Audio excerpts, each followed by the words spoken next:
Le sinus amplitudinus.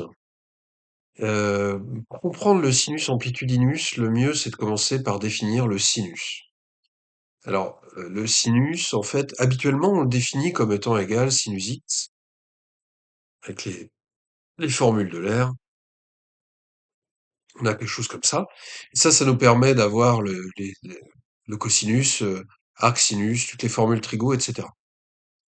Donc, sinus et arc sinus sont bien définis, et ça devient intéressant quand on veut calculer l'intégrale entre 0 et x de dt, on va dire, sur racine de 1 moins t carré. Puisque sinus et cosinus, plus sinus et arcsinus sont définis, on peut poser t égale sinus θ. Ça nous donne l'intégrale entre 0 et arc sin x. Pour x, en fait, compris entre moins 1 et 1, de dθ, c'est-à-dire arc sin x.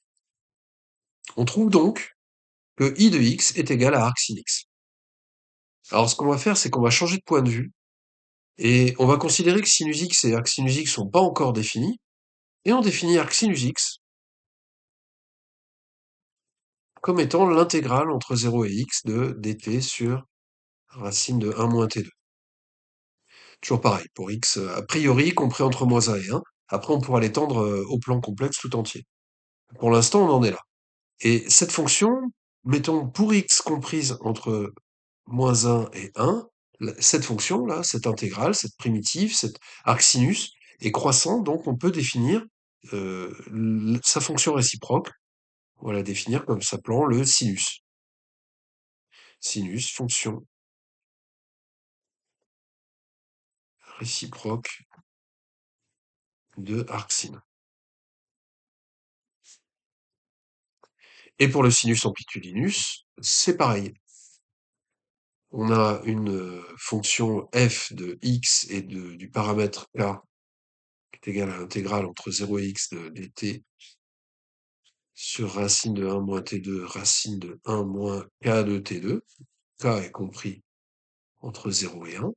Alors, à cause de ça, ça nous donne une fonction qui, a priori, pour les réels, est définie pour x compris à nouveau entre moins 1 et 1. Sinon, on a des quantités qui deviennent négatives sous la racine. Donc ça, on le verra après, justement, quand on étend au plan complexe. Mais en tout cas, ça, c'est la définition d'une intégrale. Alors, c'est pareil, elle est croissante entre moins 1 et 1. On va définir son inverse, c'est le sinus amplitudinus, qui est l'inverse de cette fonction. Voilà, même procédé que pour sinus. Donc maintenant, ce qu'il va falloir regarder, c'est les périodes.